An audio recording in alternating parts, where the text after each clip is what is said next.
Muy buenas y bienvenidas y bienvenidos a todos.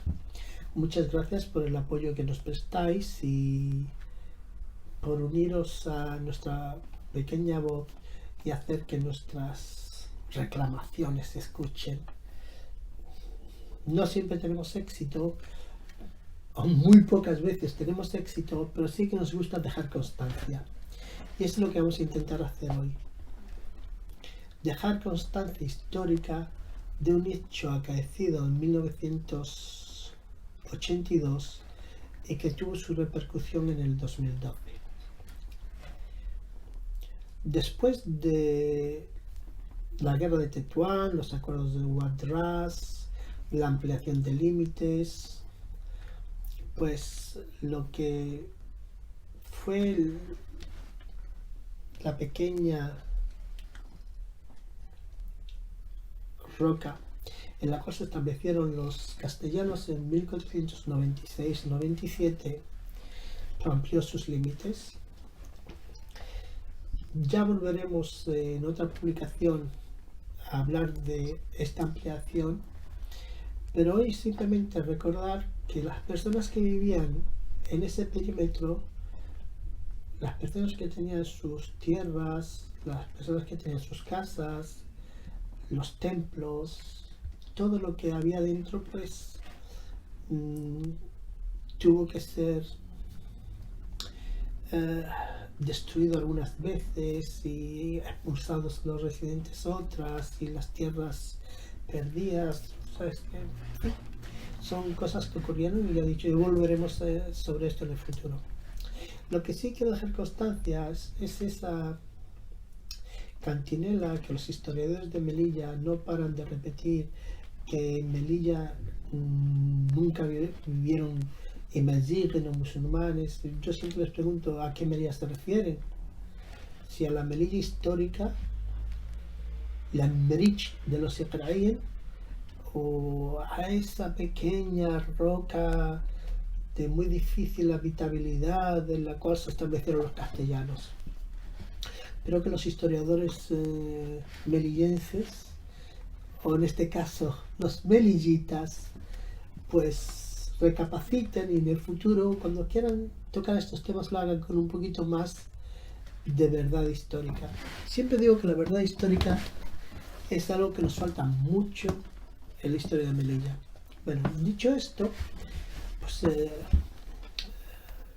como consecuencia de esa ampliación de límites en 1893 hay una guerra,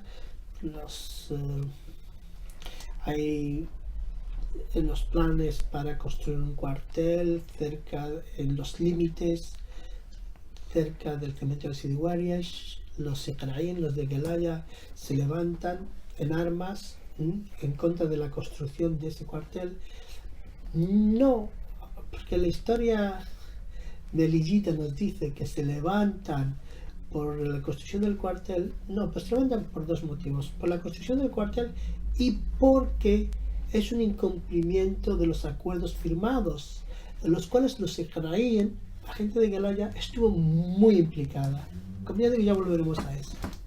Bueno, en esa guerra llamada de Margallo de Sidi Guariach, fallece el general homónimo que lleva su nombre, el general Margallo. Muere de una bala, ya lo explico en el vídeo que vais a ver. Una bala que no se sabe cuál fue su origen. Si fue, lo que sí es seguro que fue bala amiga. Ahora no se sabe la intención de la bala amiga. Lo explico en el vídeo. Y en fin, las cosas siguen. Llega la independencia de Marruecos. La gente se vuelve para Melilla, los que vivían en Marruecos. Muchos se van a la península, muchos se quedan en Melilla. Llega el año 1977, después de la muerte de Franco, y hay elecciones a las Cortes Constituyentes, las elecciones más importantes que ha tenido jamás España, porque era donde se iba a decidir cómo se constituía el Estado. El partido que tenía todo el apoyo de las fuerzas vivas e institucionales del país, al cual apoyaban tanto los militares franquistas como la oligarquía económica, como las administraciones varias funcionarias. Era el UCD de la figura de Adolfo Suárez, ¿no? Ese partido que se veía ganador, pues necesitaba colocar a sus dirigentes en ciudades o en circunscripciones electorales donde tuviesen puesto de salida. Bueno, pues es el caso de un tal Margallo, que la única relación que tenía con Melilla era el apellido, y que su bisabuelo había fallecido en la ciudad de una bala amiga. Llega a Melilla, es elegido, y durante 6 años no hace nada, se va a vivir a Madrid, y por Melilla no hace nada. Ni una peseta en inversiones, estamos hablando de pesetas, no euros, ni una peseta en inversiones, nada en infraestructura, todo se queda igual. Melilla sigue siendo esa ciudad gris que fue durante muchos años, desde la independencia de Marruecos, y no había nada que la renovase. Él dice que gracias a él se incluye esa cláusula que dice que Melilla puede ser, y Ceuta podrían ser en el futuro comunidades autónomas. Eso no es nada, eso es una suposición, eso es una cláusula que pone. Pero lo que hubiese sido de verdad trabajar hubiese sido que Melilla se hubiese convertido en comunidad autónoma conforme se convertía en otras comunidades de España, incluso ciudades, en fin. Ese es uno de sus, que dice que ese es uno, y lo segundo de sus triunfos dice que es, o de sus éxitos dice que es el hecho de que en la Constitución aparezca que España es uno e indivisible, y que todas sus tierras, por Dios, si eso es algo que está en todas las constituciones. Un Estado-nación, una nación, no puede tener una constitución donde no se especifique a quién se le va a aplicar. Entonces eso está allí, y al igual, pues en fin, no vamos a alargarnos en eso. Pues eso dice, esos son sus 2 grandes triunfos. Y su tercer gran triunfo, su tercer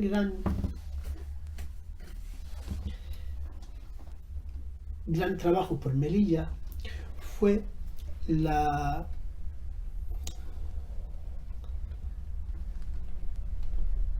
reforma del Código Civil. En 1982, conforme se acababa la legislatura y el PSOE aparecía, como lo fue en el 77 UCD, aparecía como el partido por el que había que apostar y por lo que apostaba la oligarquía, pues antes de acabar esa legislatura, y viendo que no iba a salir reelegido, como último intento, y con el aplauso y apoyo de todos los partidos de la ciudad de Melilla y de Ceuta, tanto el Partido Socialista de Melilla, que no era izquierda, como la derecha, bueno, que tampoco era derecha, que era derecha extrema, fascista, pues todos le apoyan por esa iniciativa en la cual se va a reformar el Código Civil. ¿Qué va a reformar en el Código Civil? El Código Civil va a reformar una de sus partes que es considerada como uno de los valores máximos de la nación española, que era el ius solis. El ius solis, el derecho de suelo, era algo muy claro, eres de donde naces. Antes de que existiesen los estados-nación, y esto ya viene del derecho napoleónico, y eso está recogido en el derecho romano, en fin, en otros tiempos, pues si eras cristiano y nacías en unas tierras, pues ya eras de estas tierras. Pues, igual pasaba, en fin, con otras religiones, pero era la cuestión. Bueno, eso que era algo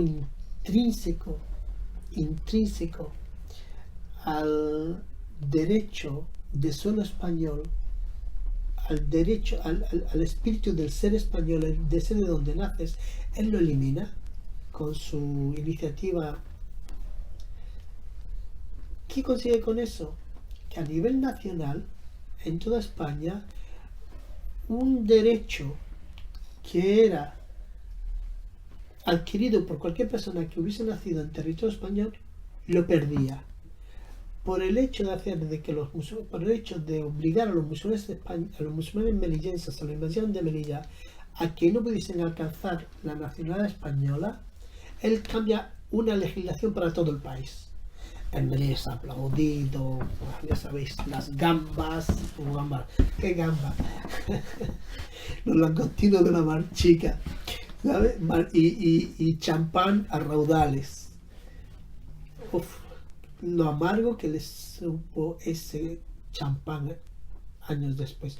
Bueno, pues gracias a esto se impide que los musulmanes lleguen a adquieran la nacionalidad española, y esa válvula de escape en la cual cada año pues entre 150 y 200 jóvenes musulmanes adquieren la nacionalidad española desaparece. Pues eso hace que los jóvenes estén efervescientes, que cada día haya más ganas de levantarse contra esa injusticia, pero al mismo tiempo la represión es total. Expulsiones masivas, eran expulsiones de familias enteras, de familias imaginadas que eran echadas a la frontera. Era una situación de miedo, pánico, terror. Desgraciadamente, la nueva generación de musulmanes imaginen, no saben a lo que me refiero, porque ni siquiera se lo pueden imaginar, ese terror de estar en tu casa y que llaman a tu puerta y te tiren los tarbas por la ventana y te expulsen y te denigren. Los padres tampoco le cuentan esto a los hijos porque se avergüenzan, porque los hijos no saben cuál fue la verdadera vida de sus padres y de sus abuelos, y estos por vergüenza se niegan a contárselo. Todo esto está haciendo un daño tremendo a nuestra sociedad, el no contar la historia, porque cuando no se cuenta la historia no se puede cambiar el presente.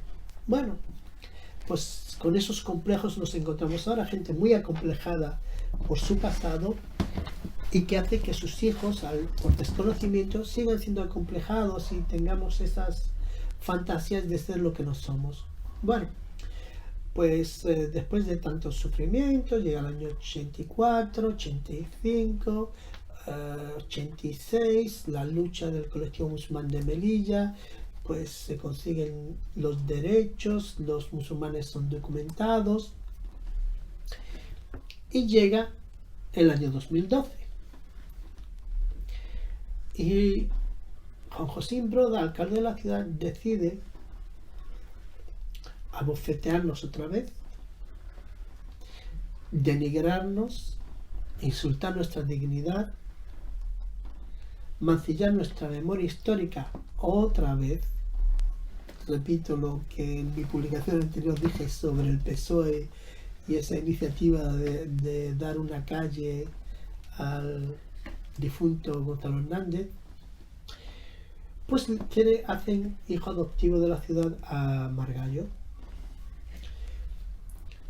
Durante los debates, digamos, más que debate, digamos, durante las charletas previas a esta nominación, el PSOE se niega diciendo de que es una cuestión ideológica. Ninguno menciona que fue los de 1982 y el daño que se hizo a los musulmanes, y Coalición Pública una muy tímida oposición. Y bueno, la iniciativa de Broda sale adelante, y el que debería ser repudiado hijo de Melilla se convierte en el hijo adoptivo de la ciudad. Una vergüenza para la ciudad en su conjunto. Solamente apuntar, lo digo en el vídeo, la posición de la Asociación Pro Derechos Humanos de Melilla, Pepe Alonso, que fue el único que se opuso de manera digna a esta nominación. Fue la única organización de la ciudad, ni Coalición por Melilla, que en teoría representaba los intereses de todos los musulmanes, ni PSOE, ya que decir de otros partidos. Bueno, aquí termino esta entrada. Veréis seguidamente el vídeo que lo acompaña.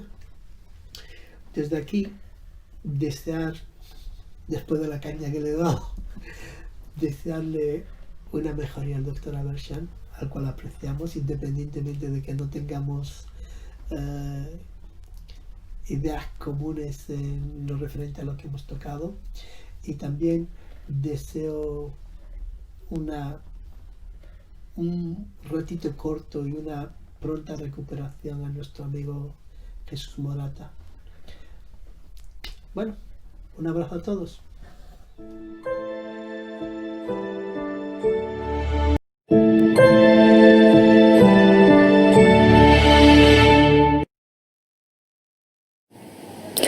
Como mencionamos en nuestro vídeo de introducción, la cuestión sobre el poblamiento y la población de la Melilla actual es una cuestión compleja, dado el hecho que alrededor de esto existe mucha ficción e intereses, que no vamos a abordar en este vídeo, al igual que no abordaremos la cuestión de los límites de la ciudad. Dicho esto, podemos observar en los mapas que presentamos que hasta finales del siglo XIX la Melilla castellana y después española tenía que ver muy poco con la Melilla histórica, la Mrich Amazigh, del que deriva el nombre castellano de la ciudad.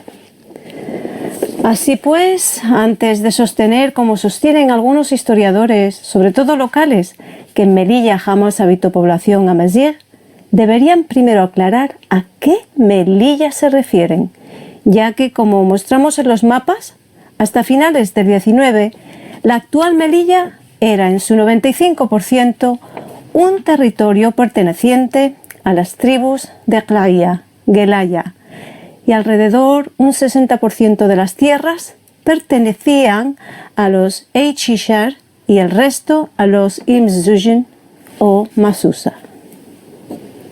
No fue hasta 1863, después de los acuerdos de Watrous, cuando los Iqraín, habitantes de Gelaya, fueron obligados a abandonar sus tierras de labranza y se obligó a las fuerzas del sultán a destruir el templo más sagrado de los Iqraín y desde donde se mantenían la resistencia para proteger sus tierras, el santuario mezquita del Al-Zarzut, del cual ya hicimos una publicación y a la cual dedicaremos un vídeo próximamente. Aquí podéis ver una imagen del probable emplazamiento de la mezquita del Al-Zarzut. A su lado se encontró un cementerio que fue destruido cuando se edificaron los pabellones militares. Reconocer a Enrique Delgado su enorme labor por preservar la memoria de este sagrado lugar para los iqraín y por ende para todos los melillenses sin distinción. Nuestra publicación sobre el Al-Zarzut tuvo gran repercusión y nos sentimos especialmente honrados de haber aportado nuestro granito de arena para recuperar este lugar sagrado que en su día fue extirpado de la conciencia y memoria histórica de los melillenses amazigh. Los iqraín, habitantes de Gelaya, aceptaron con mucho dolor la pérdida de sus tierras por las que habían luchado durante 4 siglos. Por ello, cuando los militares españoles se adentraban en sus terrenos, no respetando el acuerdo de límites firmado, enseguida se alzaban en armas. Ese fue el caso de 1893, cuando se resistieron a la construcción de un fuerte cerca del cementerio de Sidi Wariash.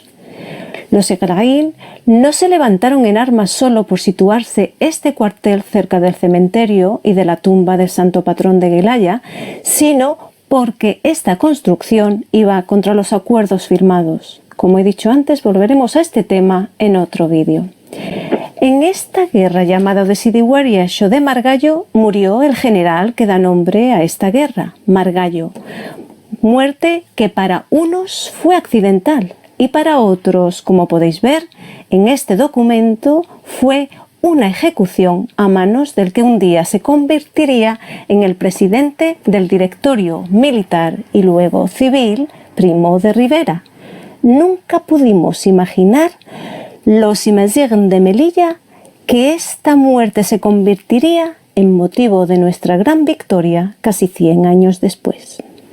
Aquí podemos ver un retrato del ministro de Exteriores Margallo, donde aparece en segundo plano la figura de su malogrado bisabuelo. Recordar que también un tío del ministro falleció en 1921 durante el desastre de Anual. Con esto dejamos sentado que la población amazigh de Melilla es una población autóctona que vive y ocupa los terrenos y territorios donde vivieron y viven sus ancestros desde hace miles de años. Nuestro protagonista, el repudiado hijo adoptivo de Melilla, aparece por la ciudad parachutado por su partido UCD como candidato cunero para las elecciones que debían formar las Cortes Constituyentes. Su único mérito, su apellido, Margallo. Su carrera como diputado representando la circunscripción de Melilla pasó sin pena ni gloria hasta que estaba a punto de terminar su legislatura y así, por arte de bilibirloque, se saca de la manga una reforma del Código Civil que acababa con una de las tradiciones más antiguas del derecho español, el jus solis o derecho de suelo. En la España de 1982, donde no existía ninguna necesidad para acometer tan importante reforma, el hijo repudiado puso todas sus energías para que esta reforma se aprobase y con ello cerrar todas las puertas a los Imazighen de Melilla a alcanzar la nacionalidad española. En Melilla, tanto los partidos de la derecha como los de la izquierda y sus sindicatos brindaron con champán.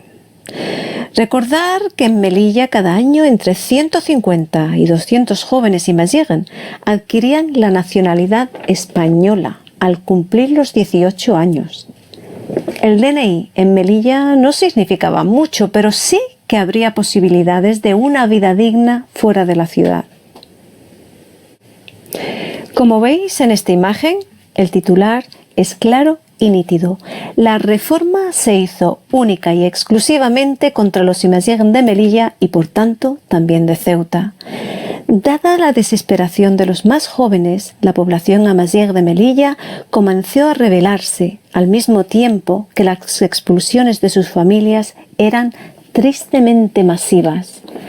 Algunos jóvenes empezaron a organizarse y de esta efervescencia contra la ley Margallo nació el movimiento musulmán de Melilla contra la ley de extranjería, que culminó con el proceso de documentación de la población amazigh de la ciudad, que aunque con gran éxito, aún no ha llegado a todos los que tienen derecho a ello. Aquí se hubiese acabado nuestra historia si en junio del 2012 el Partido Popular no hubiese nombrado al tal Margallo hijo adoptivo de la ciudad. Un insulto a la memoria y sufrimientos de la otra mitad de la población de Melilla, los Imazighen, y una bofetada a nuestra dignidad, una más. La propuesta del Partido Popular obtuvo tímidos rechazos. Del PSOE de Melilla no se podía esperar menos, ya que fue cómplice de esta reforma, pero de Coalición por Melilla se podía esperar mucho más. El mismo día que aparece la noticia del nombramiento de Margallo como el repudiado hijo adoptivo de Melilla, aparece en la misma página una noticia que apunta a que la vicepresidencia ocupada por Coalición por Melilla pasaría a cobrar más de 4.200 euros al mes. Jamás ambas noticias debieron coincidir, ya que, como dice la famosa cita, la mujer del César no solo debe ser honrada, sino también parecerlo. La única organización que se opuso a este nombramiento fue la Asociación por los Derechos Humanos de Melilla, que en un duro comunicado describía que el nombramiento de Margallo era injustificado y repugnante a toda conciencia democrática. Un honor para Pepe Alonso y una vergüenza para nuestros representantes. La hemeroteca es un fiscal poco compasivo. Ojalá Melilla llegue a tener algún día un gobierno suficientemente respetuoso con la memoria histórica de todos los melillenses y retire este nombramiento y Margallo se convierta oficialmente en Margallo el Repudiado. La historia es una asignatura pendiente para todos nuestros políticos. Unos no dudan en abrir heridas y otros, por complejo o desconocimiento, aceptan el menosprecio y el insulto. Melilla debe cambiar y es responsabilidad de los representantes del pueblo hacer posible una reconciliación para que nuestro pasado común sirva para construir un futuro prometedor, el 10º hombre.